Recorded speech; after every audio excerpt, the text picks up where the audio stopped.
That is perfect. Please restart the clock. Thank you. Some is recognized. Some may disagree with that. I want to thank the gentleman from North Carolina for giving me his microphone. Mr. Jarvis, in October of 2011, Occupy protesters descended upon McPherson Square and they decided to stay.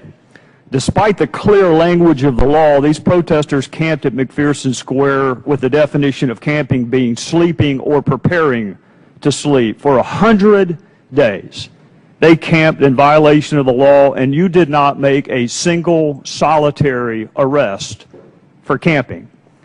So Congress decided to have a hearing and ask you why you were not enforcing the law. And you told us, Mr. Jarvis, that you had a great deal of discretion in how and when to enforce the law.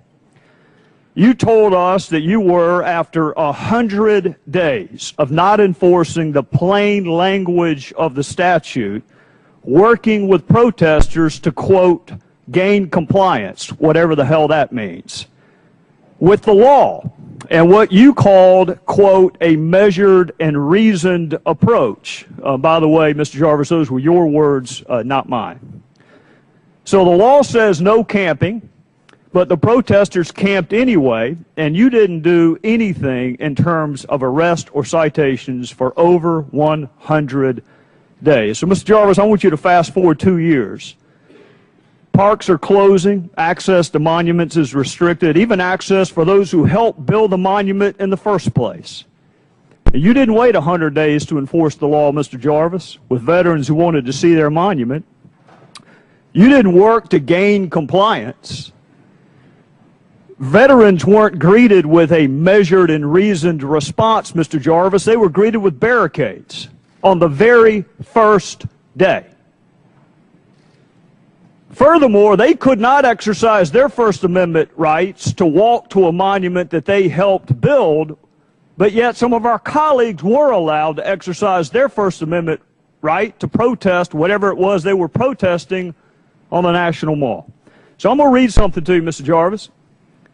And I want you to ask me if you recognize who said this. Because of the lapse in funding, you are having to deliver difficult news to our visitors and partners. The functions we must perform under a shutdown are not the reasons any of us join the National Park Service, but they are the duties we are required to perform by law and regulation. Do you know who said that, Mr. Jarvis? I believe I said that. You're right, you did. So can you tell me why you would not enforce the law at McPherson Square, but yet you greeted veterans with barricades on the very first day? What regulation can you cite to me that required you by law to erect barricades? The contingency plan that was approved on September 27th for the National Park System is in compliance with the Anti-Deficiency Act. I'm looking for a statute, Mr. Jarvis. I am looking for a citation to the Code of Federal Regulation or the U.S. Code for why you erected barricades. We've established you did not enforce the law for 100 days for protesters. Agreed? You agree with me? You did not issue a single citation for camping, right? I believe that is correct. Either it is or it didn't. Is it? Not one single citation for camping. I do not remember exactly. Well, your previous testimony was that you had not issued a single citation for camping despite 100 days of noncompliance. That was 2 years ago. Okay, well, I can cite you the regulation that you did not follow 2 years ago. Can you cite me the regulation that required you to erect barricades to prevent veterans from accessing a monument that they built?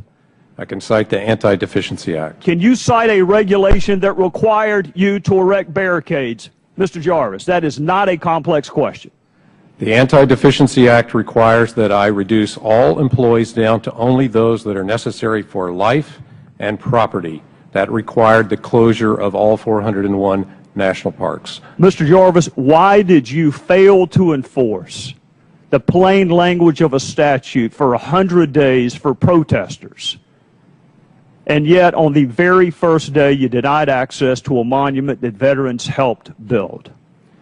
On the very first day of the closure, I implemented a closure order for all 401 national parks in compliance with the Anti-Deficiency Act. And immediately, immediately that day also included as a part of that order that First Amendment activities would be permitted on the National Mall. Do you consider it First Amendment activity to walk to a monument that you helped build?